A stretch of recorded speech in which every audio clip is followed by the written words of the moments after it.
The end of this game. Jason Tatum didn't call bank. Skip, if I know it's the first game, and I don't want to be overreact to just one game, but Skip, this should be concerning. If I get 87 from my big three, which is Giannis, Chris Middleton, and Holiday. Giannis was 35 and 13.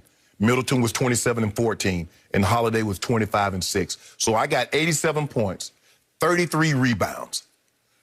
I shot 14, made 14 threes. I was better from the floor. I out-rebounded this smallest Celtic team by 15, and I still lost. Skip, I do. Not for one second. When Giannis went to the line, Skip, not for 1 second did I thought this game was going to overtime. Now, for 1 second, I was like, oh, man, Giannis got his thing. That wasn't KD or Steph or something. I didn't think for 1 second that this game was going to go to overtime. And he went up there and switched that first one, and I know everybody been walking, oh, yeah, he got this one. But did you see how short that thing came up on that second one? What did I thought it was my TV. That was his knees knocking like that, Skip. I thought something was going on. Barely drew. Yeah. Yep. So for me, but look, Milwaukee's not going away. Giannis was sensational in the fourth quarter, 18 points in the fourth quarter. And they have a good team, Skip. But, man, when you get 87 points from your big three with 33 rebounds and you lose a game, but also, Skip, not to get off too much off topic, if I'm Boston, I'm not giving up Jaylen Brown or Jason Tatum for James Harden, Skip. I'm just not. They're too young. They're too talented. And you got a situation, Skip, because they haven't been tainted or had someone, well, maybe they have, that had someone in there that's like, okay, I'm big time and I should get this, this, and this, have security, I got no problem with that, have my own training stuff, got no problem with that, but don't be late for meetings, hold the plane up, hold this and hold that up. They haven't been contaminated yet. I'm holding on to those guys. But this is going to be, the East is going to be a great conference this year, but Milwaukee, man, 87 and 33 and you lose, that's got to be frustrating. I would say.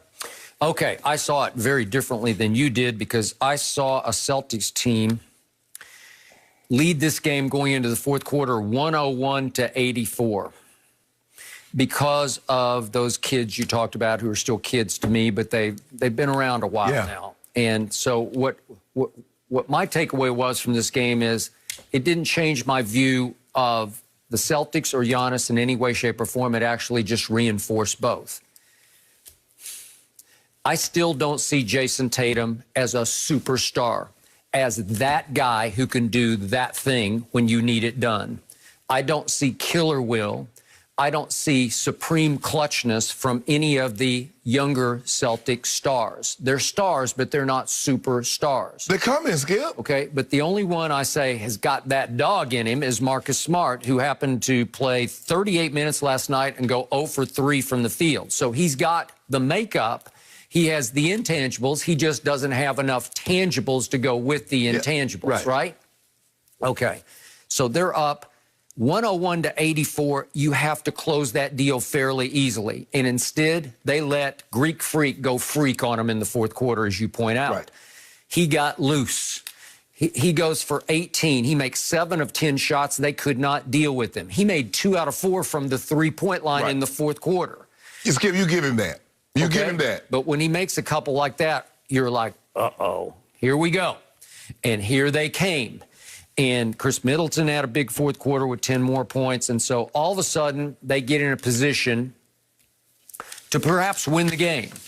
And yet, Jason Tatum has the ball, and he's been having a pretty tough time in the fourth quarter because he has taken 2 3-point shots and missed both of them badly. And to your point, he missed this one badly because Giannis was all over him with that length of his. He lunges at him and makes him change his shot in sort of mid-shot, and he misses this thing by 3 feet left. And he misses it high off the glass, but it's so high off the glass, it drops straight through the bucket. He did not call glass. The bank just happened to be open, and he stumbled into the bank and took away a big deposit because it looked like that was the game winner, and it did prove to be the game winner, right? Okay, now let's go to Giannis. I felt like ball don't lie, because as lucky as that shot was, Giannis got a call that you shouldn't get at the end of a game. It's like a Hail Mary pass into the end zone at the end of an NFL game. You just let them play. Right. You don't call anything. Nobody calls anything. Right. And Tristan Thompson did impede him with his right arm. He sort of elbowed into him a little bit. Here it is. I don't know. I don't see it, but they gave Giannis this call. He pushed him a little bit right there, but the ball was already gone. I don't know. I don't see it. I wouldn't have called it. But he got the quote-unquote makeup call because obviously Jason didn't call bank. So ball didn't lie. Ball said, okay, Giannis, we give you a reprieve. We send you to the free throw line. And the first guy I thought of was your man, LeBron James. He'd have made both of them. This is his worst nightmare. He'd have made both of them. Standing there all alone at the free throw line. You're completely solo. You have no help. You have no excuse. It's just you and the rim from 15 feet away. And it's going to be sink or swim. And you better sink both of them to go to overtime. And I do not believe LeBron would have made those free throws, because he is the worst superstar late game, close game free throw shooter in history. And as I told you the other day, you're probably right. In a situation like that, because it's not the playoffs. We need it to be magnified. We need it to be times 10. Okay. I told you the other day that since he's come into the league in that situation, late game, close game, he's missed 15 free throws. He's 21 of 36, which is just horrible. These are game closers. Hold on. How we get on LeBron? We talking about Giannis. Well, I was just saying, you said he would have made those, but I don't think he would have made those. And by the way, he has 15 misses. That's 7 more than the next on the list, J.R. Smith. So the point is, Giannis and LeBron both have one, to me, sort of quote-unquote fatal flaw as far as greatness is concerned, and that is you have to make clutch late free throws. All the great ones could make their free throws in the beginning of the game or the end of the game. And they're both... Giannis is a career 72% free throw shooter, but his problem is the last 4 years in a row, he has sunk in free throw percentage. Yeah. He had 77% 4 years ago, which is, okay, here we go. That'll work. Yeah. And all of a sudden, he dipped all the way to 63% last year. LeBron is a 73% career, which is not bad, but he was 69% last year.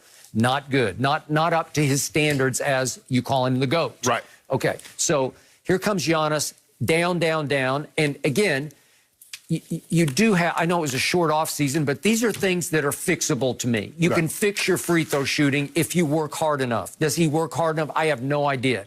If you need some sort of shot doctor counseling, if you need some sort of therapy on your free throw shooting, if you need an analyst to help you with your concentration or your routine as you set up. But there was no way he was going to make the second free throw, and he almost airballed it. Well, Skip, I think the thing is, because there's so much for him to work on his shot, he's got to get a mid-range. He's got to get better from the three. He's got to get better at posting up. And so he got to get better at the free throw. So normally, guys, they're pretty good at a lot of different things, and they don't have to work on everything. They pick one particular thing and work extensively on that. But because he's deficient in so many offensive areas, Skip, what the hell is he going to just work on? He works on his three, and then now his free throw percentage, free throws go neglected. What about his mid-range game? So basically, he's going to have to, he just have to work on a lot of different areas, basically from the 3-point to the free throw. I got it. And look, I know in perspective, Shaquille O'Neal was a lousy free throw shooter at 7 feet. What is he, 1 inch tall? Yes. And we know Dwight has struggled notoriously from the free throw line. And we can go back to Wilt Chamberlain and all the really tall guys. So I'll put Giannis in that category, even though he's not quite set. What do we call him? 6'11"? Yeah, 6'11", There is a 7-footer in Philadelphia, and we're going to talk about him versus Russell Westbrook next. But what I love about Joel Embiid, his saving grace for all of his antics off the floor that I don't love, he can make his free throws at, what do we call him, 7 feet tall? Yeah. He's 7 feet. 2 years ago, he shot 80%. Last year, he upped it to 81%. And last night, in their opener, he made 8 out of 9. He is really good because it looks right from the free throw line. He has a nice form and touch. Normally, as the guys get bigger, the free throw percentage come down. It's an anomaly. You know, Kareem was a good free throw shooter. Yao Ming was an excellent free throw shooter. But normally, the bigger guys, Skip, maybe their hands are too big or whatever it is, Skip, their form they just struggle from the free throw line. Okay, and that could be LeBron also. Hands are just too big, and you can't quite get the right feel and motion. Well, Kawhi making his free throw, but that's okay. He does. He makes them. He's 85%. But you need to leave LeBron out of this. LeBron, LeBron would have.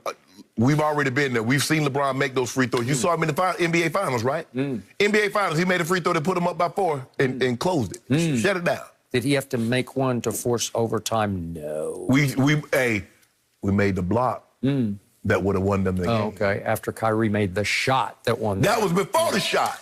The block was a bicycle built for two. He got help from J.R. Smith, who cut Iggy off at the pass and made him pull up and shoot a layup instead of dunking it. Thank you. So, in other words, to make a long story short, you feel the exact